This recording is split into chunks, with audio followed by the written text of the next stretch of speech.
खबरों की वही तस्वीर,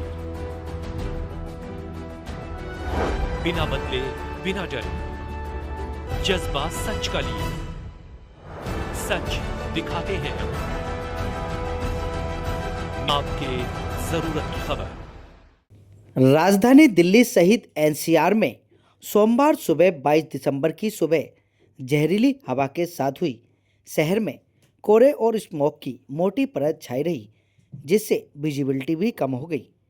सीपीसीबी रिपोर्ट के मुताबिक सोमवार सुबह 7 बजे दिल्ली का औसत AQI 377 रिकॉर्ड किया गया, जिसमें आनंद विहार इलाके में AQI 402, बवाना में 408, बुराड़ी में 341, चांदनी चौक में 376, द्वारका में 386, ITO में 370, जहांगीरपुरी में 402, मुंडका में 400 पार, नरेला में 418, विवेक विहार में 388 तो वजीरपुर में 408 दर्ज कराया गया। दिल्ली NCR में लगातार दमघोंटू हवा को लेकर स्वास्थ्य के प्रति चिंताएं और अधिक बढ़ गई हैं। आंखों में जलन, सांस लेने में दिक्कतें, अस्थमा, दिल से संबंधित हार्ट अटैक, सीने में जलन इत्यादि बीमारियों का खतरा अब दिन प्रतिदिन और बढ़ता जा रहा है। इस विषय पर हमारे संवाददाता संदीप कुमार ने पूर्वी दिल्ली नगर निगम के सबसे बड़े अस्पताल स्वामी दयानंद अस्पताल में CMO डॉक्टर सचिन गुप्ता से खास बातचीत की। आपको सुन लीजिए क्या कुछ बता रहे हैं डॉक्टर सचिन गुप्ता वायु प्रदूषण के कारण होने वाली बीमारियां और उसके उपचार के बारे में। राजधानी दिल्ली की आबोहवा अब दमघोंटू हो चुकी है।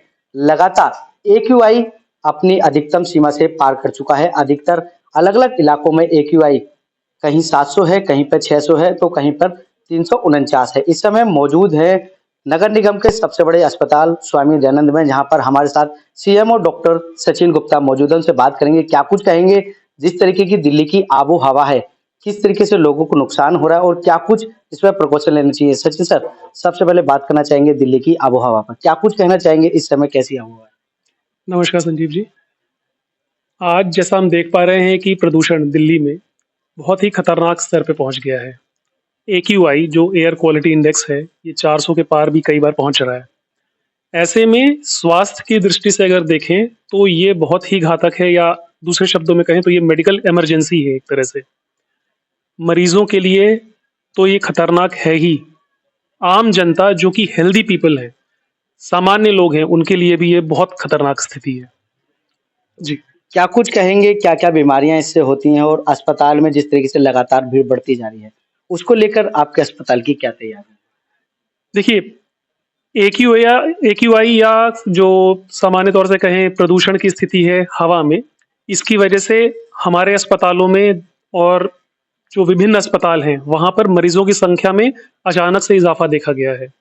ऐसे मरीज जिनको अस्थमा की शिकायत है, COPD की शिकायत है, जो दिल के रोगी हैं, बच्चे, वृद्ध व्यक्ति, इनमें अचानक से बहुत ज़्यादा स्टीप राइज देखा गया है मरीजों में, क्योंकि ये जो हवा है ये बहुत जहरीली है।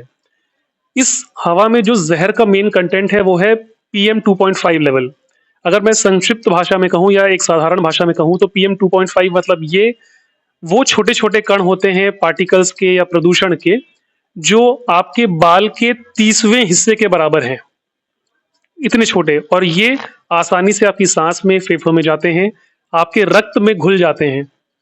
रक्त में घुलने के बाद आपके शरीर के जो दूसरे अंग हैं उनमें जाके समाहित होते हैं और विभिन्न बीमारियां कॉज कराते हैं। तो ऐसे में अचानक से मरीजों में जो दिल के हैं उनमें बहुत ज्यादा बढ़ोतरी मिली है।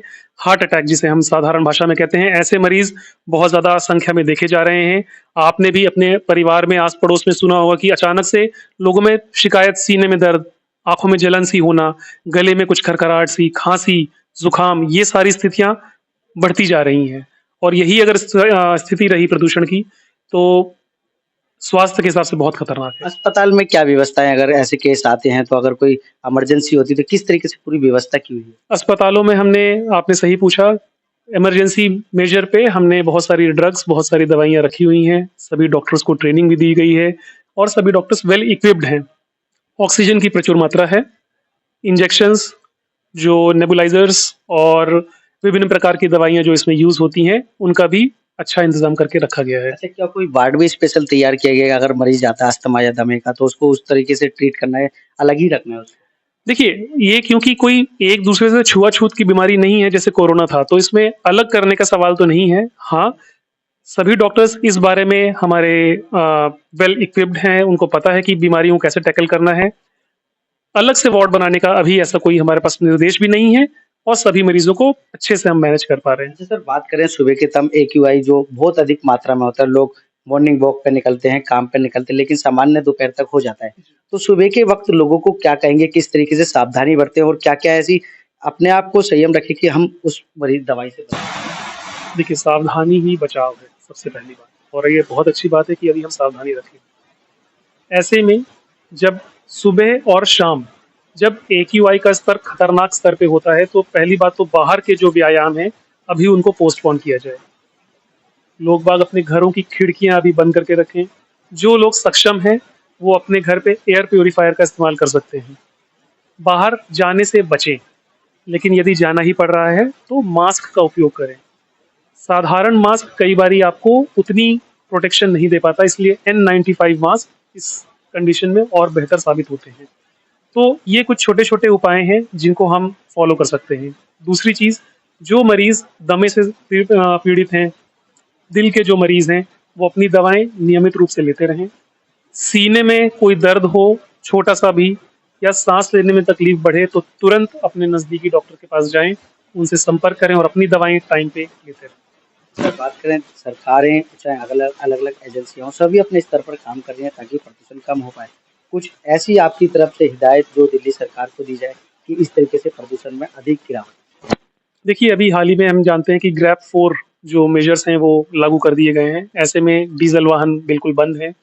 ऐसे वाहन जिनमें प्रदूषण कर रहे हैं, वो अपने बिल्कुल बंद हैं आने में। तो ये कुछ छोटे-छोटे उपाय हैं। दूसरी चीज़ें जो कंस्ट्रक्शन का काम होता है, कंस्ट्रक्शन साइट्स बिल्कुल इस टाइम पे बंद की जाती हैं। सरकार तो अपने लेवल पे देखिए काम कर ही रही है। हमें नागरिक के तौर पे और जो मरीज़ हैं उनके तौर पे अपनी तरफ हम जो सावधानियाँ बरत सकते हैं वो हम बरतें। सरकारी जो मेजर्स हैं वो सरकार का पार्ट है।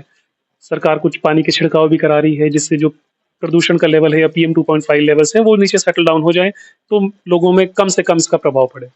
ये सुना आपने, ये थे सचिन गुप्ता जी जिन्होंने बताया कि दिल्ली की आबोहवा किस तरीके से और एक्यूआई किस तरीके से लोगों को परेशान कर सकता है। और आप भी अगर सुबह मॉर्निंग वॉक पर जाते हैं तो कृपया सावधानी पूर्वक जाएं और जितना आवश्यक हो उतना ही जाएं, अन्यथा घर पर रहें। कैमरामैन विनोद के साथ संदीप कुमार, तेज समाचार, दिल्ली।